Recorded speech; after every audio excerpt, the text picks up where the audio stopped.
Hey, step inside that booth, unloosen the top 503 line is alive, man. Early morning hunt, hot boxing topics, man. Let's get right to it. First things foremost, man. RIP Kurt Sugar, aka the boxing historian, aka Curtis Anderson, man. We will miss you, family. And I hope you made a wonderful transition, you know what I'm saying, to heaven and, and stuff like that, man. So I want to address this Keith Thurman thing. I talked about it on my live stream yesterday. I was bouncing around with topics and stuff, between him and Clarissa Shields and all of the other fighters that fought over the weekend, which was great. I'm going to say this, though. For me, going back and assessing Keith Thurman and taking out all my personal gripes with Keith actually boxed beautifully, and he put on a boxing clinic and a boxing expedition. He laid down the great demo tape on Barrios. I'm not gonna take nothing away from the man, but this was a do or die situation for Keith. So I think Keith came in with a game plan.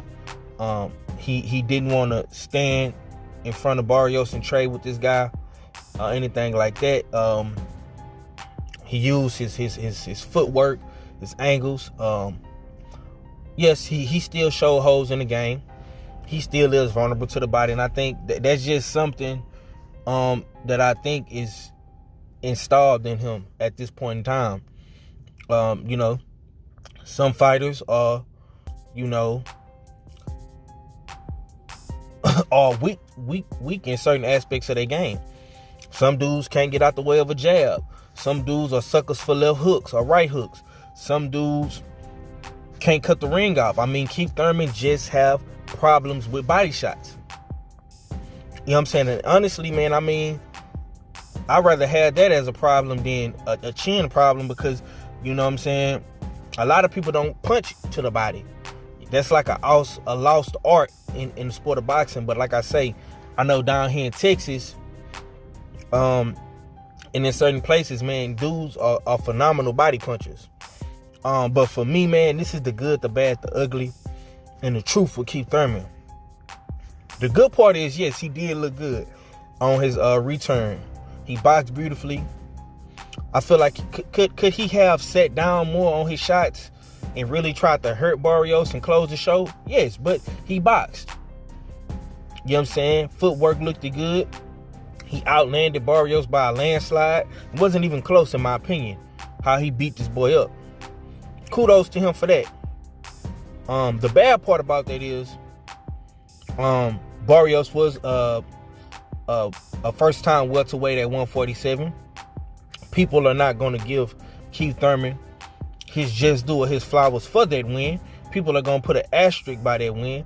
I got no problem with however you feel, but for me, the bad part about Keith Thurman is this, man. Keith Thurman had the potential to be the greatest welterweight of this era, of this post-Floyd Mayweather era. I feel like Keith Thurman had the potential to be bigger than Earl Spence Jr. and Terrence Bud Crawford. What Keith Thurman went wrong is that Keith Thurman,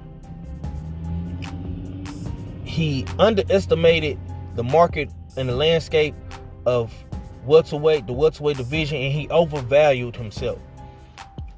Keith Thurman was the first dude to beat Sean Porter and Danny Garcia. And I'm talking about the prime Showtime Sean Porter, when Sean Porter still had the fade. That Sean Porter. He beat a good Danny Garcia. You know what I'm saying? Then he takes a hiatus. Some people feel like it was because of the injuries. Some people feel like it was because he ducked Earl Spence, so on and so forth. When you are at your peak, highest moment in your career, going away into a hiatus or going on a binge of being inactive is the worst thing that you could possibly do. And that's what Keith Thurman did. You know what I'm saying? He went on a binge without fighting anybody. Came back in 2019. Had a tough fight with Josesito Lopez. Even though he won, he still made it tougher than what it had to be. And then he gets the opportunity of a lifetime in fighting Pacquiao, and he blows it. You know what I'm saying? When a lot of people thought Keith was going to win that fight, that's where Keith went wrong. And I felt like, okay, if Keith Thurman had the injuries, the shoulder, the hand, I feel like Keith should have, right after the Danny Garcia fight, he should have went and had surgery and came right back in 2018. Instead, he came back 2019, had a tough fight with Josesito Lopez, even though he won, and then he lost to Pac-Man. That's what made Keith Thurman's stock drop, in my opinion. But like I say, man, Keith Thurman back in 2017, bro, 2017, 2018, man, Keith Thurman was the biggest thing at 147. He had Errol Spence gunning for him. He had Terrence Crawford gunning for him. And PBC already had the Pac-Man fight in their back pocket when Pac-Man got done with Top Rank. They knew they was going to get Pac-Man on the tail end, and they was going to give him to Keith. I feel like if Keith would have fought some of these other young boys, like a Terrence Crawford or Errol Spence, even a Kell Brook, I'd throw Kell Brook in the mix. Possibly even Amir Khan in the mix. You know what I'm saying? If he would have fought those guys coming off that Danny Garcia win after his surgery or whatever the case may be, I felt like that could have prepared him more for the Pac-Man fight versus him fighting Josesito Lopez. So for me, I feel like that's the truth about it.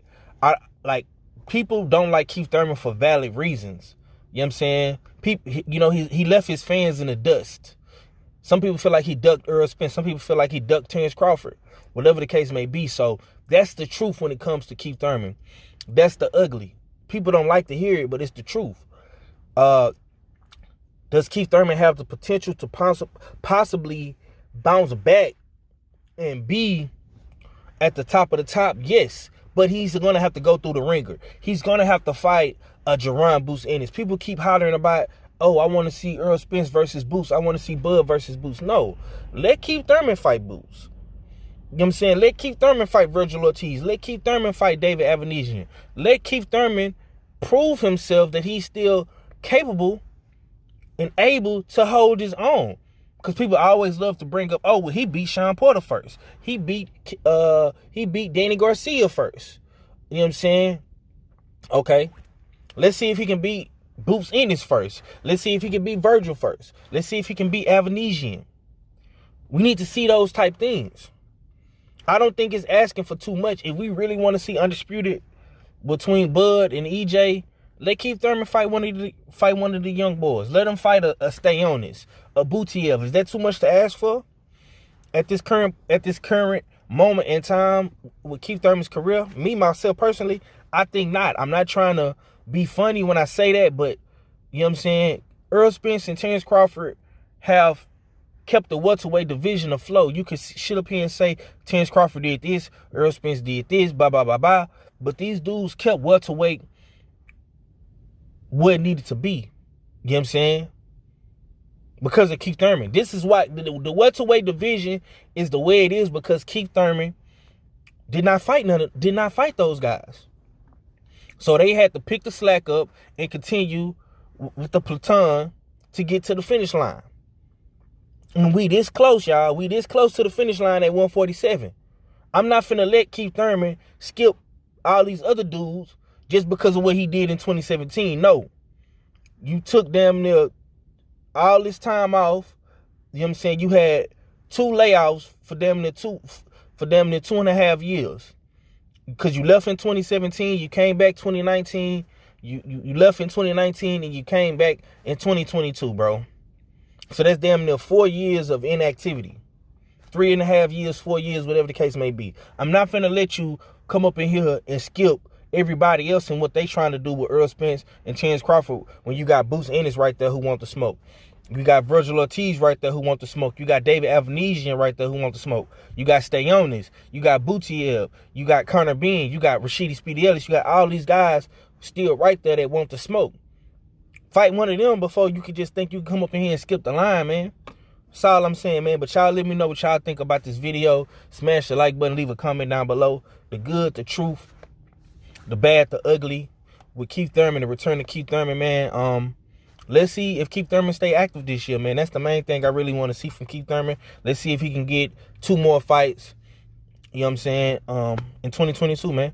That's it. That's all, man. It's your boy 503 Line. I'm gone. Peace. I'm still Adrian the Problem Bronner, the can man. Anybody can get it. Africans, I just beat the fuck out of a Mexican.